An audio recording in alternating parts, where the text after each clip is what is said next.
Search box পাবেন, search বক্সে লিখতে হবে বাংলা ফন্ট ডাউনলোড।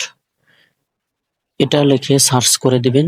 সার্চ করে এই উপর কার্ডটা ফন্ট লিপি এটাতে টাচ করি, তাহলে এটাতে অনেকগুলো ফন্ট আছে। অনেকগুলো ফন্ট আপনারা এখান থেকে ফ্রিতে পেয়ে যাবেন। তো আমি আপনাদেরকে একটা ডাউনলোড করে দেখাবো। তো আমি এটা ডাউনলোড করব, ডাউনলোড করে দেখাবো। ডাউনলোডের উপর ক্লিক করব। ক্লিক করে দেওয়ার পরে উপরের দিকে দেখেন বন্ধ করুন একটা অ্যাড আসবে, একটা ক্লোজ করে দিবেন। ক্লোজ করে দেওয়ার পরে নিচের দিকে স্ক্রল করবেন। স্ক্রল করার পরে এখানে যে ডাউনলোড অপশন আছে এখানে ক্লিক করবেন। ক্লিক করে দেওয়ার পরে একটু সময় লাগবে।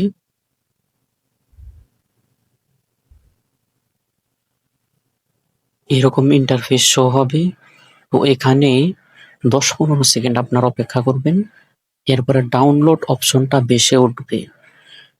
এই যে দেখেন ডাউনলোড অপশনটা বেশি উঠছে, তো আমরা ডাউনলোড অপশনের উপর একটা ক্লিক করব। এরপরে ডাউনলোড এটাতে টাচ করব।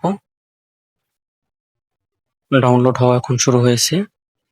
আমরা যদি এখান থেকে ডাউনলোড অপশনে চাই, তাহলে দেখেন এটা আমার ডাউনলোড হতেছে। তো এখানে কিছু সময় আমরা অপেক্ষা করব। এরপরে কিভাবে অ্যাড করব সম্পূর্ণ ভিডিওটা আপনারা কন্টিনিউ করেন, বুঝতে পারবে।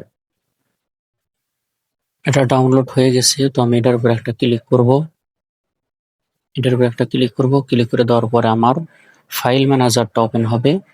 এখান থেকে আমি এক্সপোর্টের উপর ক্লিক করব। এরপরে ডান করে দিব।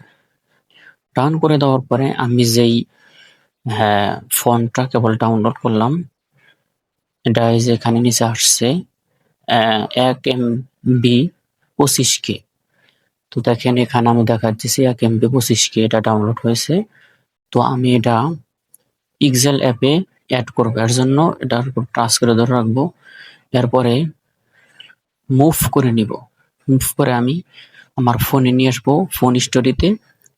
তো ফোন স্টোরিতে আপনার একটা অপশন দেখতে পাবেন ফন্ট, এটা আগের থেকে এই অপশনটা থাকবে।